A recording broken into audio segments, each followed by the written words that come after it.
I've always been bothered by the inconsistencies in the show No Game, No Life.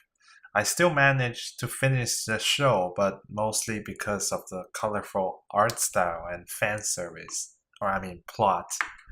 I have to say that I was very disappointed by the utter lack of logic, even though it was advertised as some kind of an intelligent show. I already talked about this in my other video, but right off the bat, the show makes a couple of silly mistakes trying to hype up the protagonists in terms of how good they are at games. It's just a stupid concept to begin with, I would argue. What do chess and what seems to be an action RPG game have in common? Other than their competitive nature, really. To play a game like Diablo 3, you don't need much logic or intelligence. You just find a good build on the internet and grind the hell out of it. No strategy needed. On the other hand, poker is just pure luck, plus a heavy emphasis on dealing with other people, figuring out what they are thinking, which is again totally different from chess. In fact, later on in the show, Sola plays poker and wins by cheating. That's not even a game skill, it's sleight of hand magic trick. I thought he was supposed to be good at games. Now they're just trying to make him into a Mary Sue character who is good at everything. At the beginning of the show, it seemed like he's supposed to be an otaku with social anxiety issues.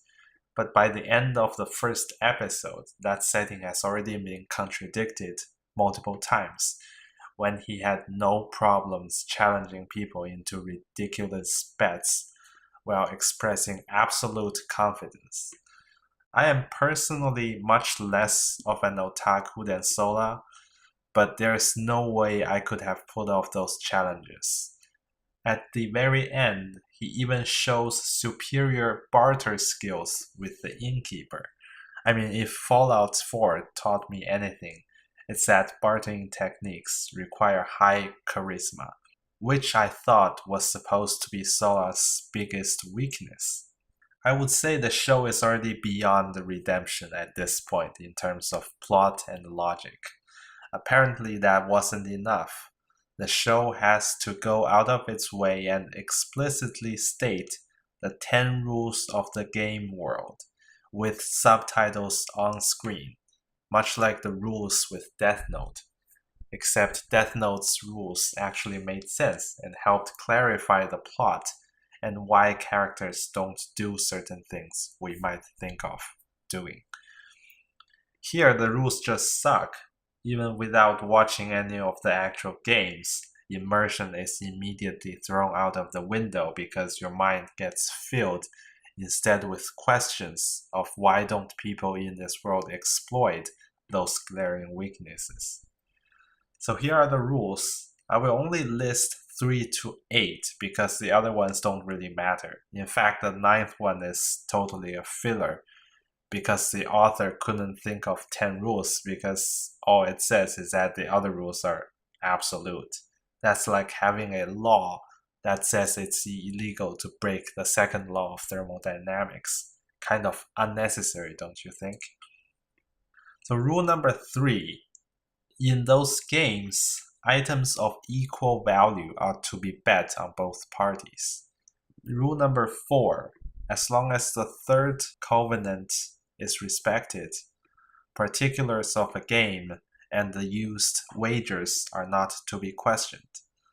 Number 5, the right to determine a game's rule belongs to the challenged. Okay, let's just take that in for a minute. The challenged makes the rules? Are you serious? Why would anyone in this world ever challenge anyone else? I wouldn't, because I'm not stupid, and I think other people aren't stupid as well. Just think about it. It takes 5 seconds. If you're challenged, wouldn't you just agree and play the game where you have the greatest advantage? And since the bets are supposed to be of equal value, the challenging party would have a very slim chance of winning, and his expected gain from the game is totally going to be negative. There is no reason to ever challenge anyone. This would be a world of like anti-games. Rule number 8. Being caught cheating during a game results in a loss. In the first episode, Sola challenges the blonde woman to a game, who actually agrees, and actually agrees to play poker, which is already stupid because everyone in this world by now should have their own little game that only they know how to play. So when you're challenged, you just play that game. The opponent would not be able to master it in the first try, and they would just lose. Anyway, so they play poker and Sola just wins by cheating. We weren't even sure how he did it. How did he pick out those 5 cards from the deck right in front of the woman's face? He didn't even touch the deck before, so how did he do it? Did he just have his own royal flush cards? Wouldn't the woman just immediately check her deck and catch him cheating? I'm guessing the author doesn't know of a way to cheat a royal flush and just expects us to forget about it while we admire how cool Sola is as he throws down his hand with total confidence. Later on in the episode, we also learn that there is magic in this universe, which can be used for cheating.